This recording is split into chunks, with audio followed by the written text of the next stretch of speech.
जल्दी से चैप्टर में जाओ और इसे स्किप मारो क्योंकि मैं यहाँ पर थोड़ा पकाने वाला हूँ। तो देखो यार, मैंने लास्ट वीडियो के अंदर जेजे की मोस्ट डार्क एबिलिटीज को एक्सप्लेन किया था और बहुत से लोगों ने कमेंट किया था कि उन्हें किंजाकू पर एक फुल वीडियो चाहिए। तो लो हाजिर है, और टेंशन मत लो, मैं हकारी के ऊपर भी वीडियो जल्दी लाऊंगा। और मुझे माफ कर देना क्योंकि मैं वीडियो में और ज्यादा इन्फो डालने की कोशिश कर रहा था, बट हाँ मैं प्रॉमिस करता हूँ ये वीडियो देखने के बाद तुम्हें किंजाकू के ऊपर कोई और वीडियो देखने की जरूरत नहीं पड़ेगी। तो चलो अब वीडियो को जल्दी से शुरू करते हैं। तो पहले जान लेते हैं कि आखिर किंजाकू है कौन। तो देखो यार, किंजाकू एक एंशिएंट सॉर्सरर है जो कि 1000 साल से जिंदा है, यानी कि सुकुना के एरा से, और ऐसा वो कर पाता है अपनी कर्स टेक्निक की मदद से, जो कि है ब्रेन माइग्रेशन या फिर तुम ब्रेन हॉपिंग कर्स टेक्निक भी कह सकते हो। इस टेक्निक में असल में होता ही है कि किंजाकू अपने ब्रेन को किसी भी पर्सन की बॉडी में ट्रांसप्लांट कर सकता है, और ट्रांसप्लांट होने के बाद वो बॉडी जिसकी भी है, किंजाकू उसकी कर्स टेक्निक, उस पर्सन की मेमोरीज और एबिलिटीज को अपना बना लेता है। एग्जाम्पल के लिए मान लो अगर किंजाकू ने एक बॉडी को पजेस किया है और बाद में वो किसी नई बॉडी के अंदर शिफ्ट करता है, तो पहली बॉडी की जो भी कर्स टेक्निक थी किंजाकू उसे नई बॉडी के अंदर भी यूज कर सकता है, वो भी बड़े इजीली। और किंजाकू ने 1000 साल के अंदर ऐसे कई होस्ट बनाए हैं, और हमें जितने भी होस्ट पता है आज मैं वो सारे बताऊंगा, वो भी एक करेक्ट टाइमलाइन के हिसाब से, ताकि तुम्हें समझने में ज्यादा मुश्किल ना हो। तो किंजाकू ने 400 साल पहले एक पर्सन की बॉडी को पजेस किया था। वो पर्सन कौन था और उसका नाम क्या है, इस बारे में तो कुछ भी नहीं बताया गया है, बट हाँ किंजाकू ने उसे पजेस करने के बाद काशिमो के पास गया था एक डील लेकर। वो डील एक्चुअली में एक बेंडिंग वो था। वो बेंडिंग वो ये था कि किंजाकू काशिमो की डेथ के बाद उसे एक कर्स्ड ऑब्जेक्ट में बदल देगा, और जब भी फ्यूचर में वो कलिंग गेम को क्रिएट करेगा तो काशिमो को रिवाइव करेगा ताकि वो कलिंग गेम में पार्टिसिपेट कर सके।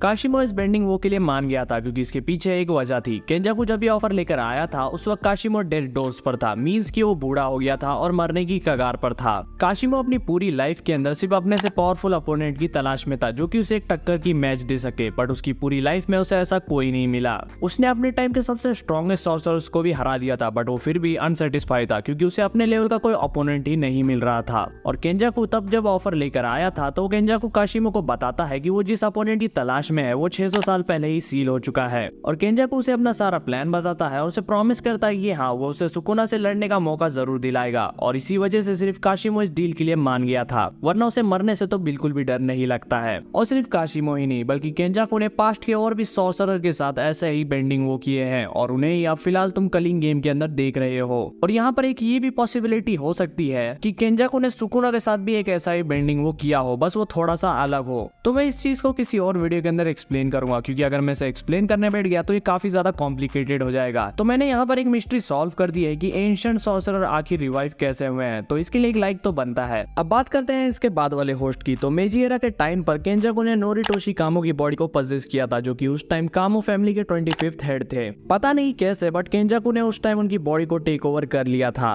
तो देखो मेजी एरा के टाइम पर एक वुमन हुआ करती थी जिसने एक ऐसे बच्चे को जन्म दिया था जो कि हाफ ह्यूमन और हाफ कर्स्ड हुआ करता था। ये बात बड़ी तेजी से लोगों में फैल गई और उस वुमन के घर वालों ने उसे अबेंडन कर दिया था। वो वुमन अपने बच्चे को लेकर एक टेंपल में जाती है जिसे कि जुजुत्सु सॉर्सरर चलाया करते थे। उस वुमन का इनकाउंटर वहां पर एक सॉर्सरर के साथ होता है। वो उसे सब कुछ बताती है और वो सॉर्सरर उसकी हेल्प करने का प्रॉमिस करता है, बट उसे क्या पता था वो जिसे ये सब कुछ बता रही है वो और कोई नहीं बल्कि किंजाकू है। किंजाकू उस वुमन को और उसके बच्चे को बंदी बना लेता है और उस वुमन के ऊपर एक्सपेरिमेंट करने लगता है एक परफेक्ट हाइब्रिड क्रिएट करने के लिए। वो वुमन टोटल 9 बच्चों को जन्म देती है जिसे हम लोग डेथ पेंटिंग वॉर्म्स के नाम से जानते हैं, बट किंजाकू जो क्रिएट करना चाहता था वो उसे कर नहीं पाया। ये एक्सपेरिमेंट एक फेलियर रहा। इसके बाद किंजाकू ने इस एक्सपेरिमेंट को छोड़ दिया और अपने ओरिजिनल प्लान की तरफ बढ़ा। जुजुत्सु हाई ने बाद में डेथ पेंटिंग्स को जुजुत्सु हाई के कर्स्ड वेयर हाउस के अंदर सील कर दिया, और उस वुमन और उस एक्सपेरिमेंट के ऊपर जितने भी रिकॉर्ड्स थे उन सबको बाद में डिस्ट्रॉय कर दिया गया। और इसी कांड के बाद किंजाकू को मोस्ट इविल सॉर्सरर का टाइटल मिला था। बट यहाँ पर कुछ क्वेश्चन आ जाते हैं जो कि बहुत ही ज्यादा कंफ्यूजन क्रिएट कर रहे हैं। पहला कि उस वुमन के बच्चे का क्या हुआ जो कि हाफ कर्स्ड और हाफ ह्यूमन था, क्या वो मर गया था या किंजाकू ने उसके साथ कुछ और किया है। दूसरा कि एक्सपेरिमेंट के दौरान क्या वो औरत मर गई थी या एक्सपेरिमेंट के बाद मर गई थी, और अगर वो जिंदा थी तो उसका आखिर हुआ क्या। अब देखो इन दोनों चीज का आंसर तो रिकॉर्ड्स के साथ ही डिस्ट्रॉय हो चुका है, तो इनके आंसर के बारे में भूल जाओ। इसके बाद जो होस्ट है वो है कावारी इतादोरी, जो कि एक्चुअली में यूजी की मॉम है। तो देखो मैं पूरा एक्सप्लेन करता हूँ। तो देखो जेजीकी के मांगा में कलिंग गेम के टाइम पर यूटा और यूजी की फाइट हुई थी जहां पर यूजी नॉकडाउन हो गया था, और वहां पर यूजी को एक फ्लैशबैक आया था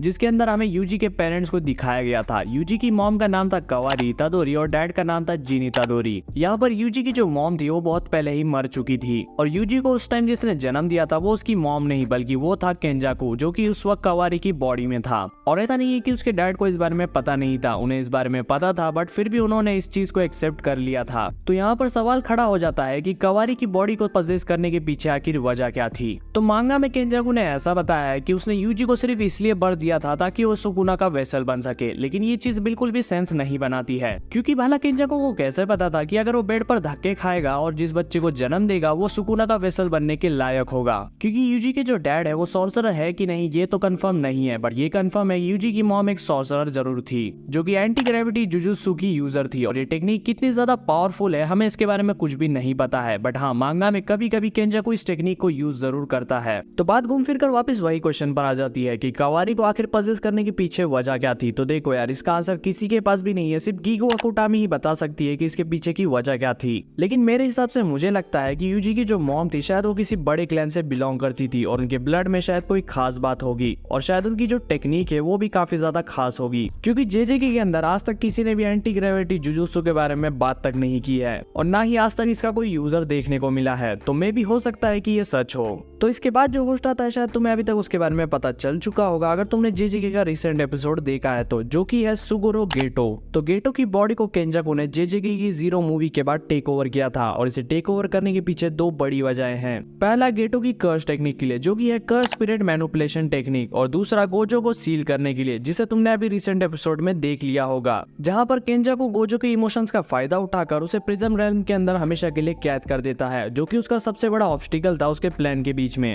अब गोजो भला उसका एक ऑब्स्टिकल कैसे है मैं तुम्हें ये भी एक्सप्लेन करता हूँ, और आखिर उसका मास्टर प्लान क्या है। केंजाकू का जो मास्टर प्लान है वो है कलिंग गेम। तो देखो, कलिंग गेम की प्लानिंग केंजाकू बहुत पहले से करते आ रहा है, आई मीन हजारों साल पहले से। तो केंजाकू को ये लगता है जो कर्स्ड एनर्जी है वो सिर्फ ह्यूमन बीइंग, जुजुत्सु सॉर्सरर और कर्स स्पिरिट तक सीमित नहीं है, इसके अंदर और ज्यादा पोटेंशियल है, ये और ज्यादा इवॉल्व हो सकती है। केंजाकू कर्स्ड एनर्जी को ऑप्टिमाइज करना चाहता है। मास्टर टेंजन के हिसाब से केंजाकू ह्यूमन काइंड को मास्टर टेंजन के साथ मर्ज कर ऐसे बीइंग क्रिएट करना चाहता है जो कि सॉर्सरर से भी ज्यादा ऊपर हो, और ये धीरे धीरे सच भी होने वाला है, क्योंकि जो मास्टर टेंजन है वो पहले से थोड़ा ज्यादा कर्स स्पिरिट बन चुके हैं। क्योंकि लास्ट टाइम वो स्टार प्लाज्मा वेसल के साथ मर्ज नहीं हो पाए थे, तो फिलहाल अब वो अपने बैरियर की मदद से खुद को किसी तरह मेंटेन कर रख रहे हैं। अगर वो बैरियर नहीं होता तो मास्टर टेंजन अभी तक शायद ह्यूमैनिटी के लिए बहुत बड़ा खतरा बन चुके होते।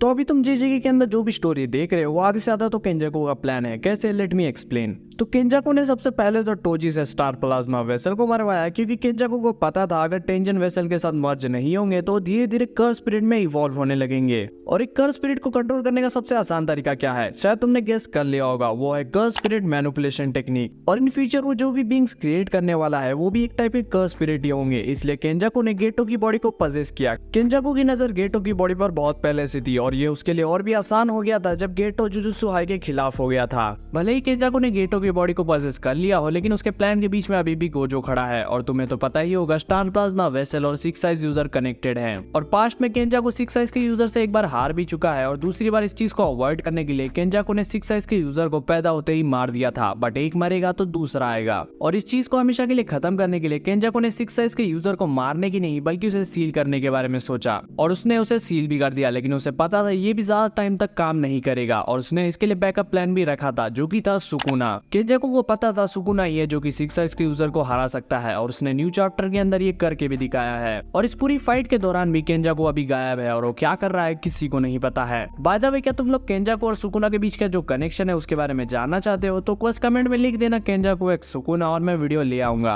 अब इस पूरे वीडियो के कंक्लूजन पर आए तो देखो, केंजाकू ने 1000 साल की प्लानिंग सिर्फ एक चीज के लिए की है, वो है ह्यूमन काइंड को इवॉल्व कर ये देखना कि कर्स्ड एनर्जी की असली पावर क्या है। उसने पास्ट के सॉर्सरर्स के साथ बेंडिंग वो किया ताकि वो उन्हें यूज कर सके अपने कलिंग गेम के अंदर। उसने एक परफेक्ट हाइब्रिड क्रिएट करने की कोशिश की, लेकिन वो बन गए डेथ पेंटिंग जो कि एक फेलियर रहे। उसने कवारी की बॉडी को पजेस किया और यूजी को क्रिएट किया ताकि वो सुकुना का वेसल बन सके। उसने गेटो की बॉडी को पजेस किया उसकी टेक्निक के लिए और गोजो को सील करने के लिए। उसने गोजो को सील भी कर दिया लेकिन वो काम नहीं आया। उसने सुकुना की बात से गोजो को हरा दिया, लेकिन होप मत खो, गोजो अभी भी वापस आ सकता है, और इन फ्यूचर शायद ये भी हो सकता है कि केंजाकू सुकुना को धोखा दे दे। तो देखो, मुझे जितना पता था और मैंने जितनी रिसर्च की थी मैंने वो सब कुछ इस वीडियो के अंदर बता दिया है, और मैं होप करता हूँ तुम्हें केंजाकू के बारे में जो जो जानना था वो मैंने सब कुछ इसमें बता दिया होगा। वैसे मुझे लगता नहीं कि यहाँ तक कोई वीडियो को देख रहा होगा, लेकिन अगर तुम यहाँ तक इसे देख रहे हो तो तुम्हारा बहुत बहुत शुक्रिया, और चैनल को सब्सक्राइब मार देना और वीडियो को लाइक जरूर कर देना। तो चलो मिलता हूँ नेक्स्ट वीडियो में, तब तक के लिए बाय।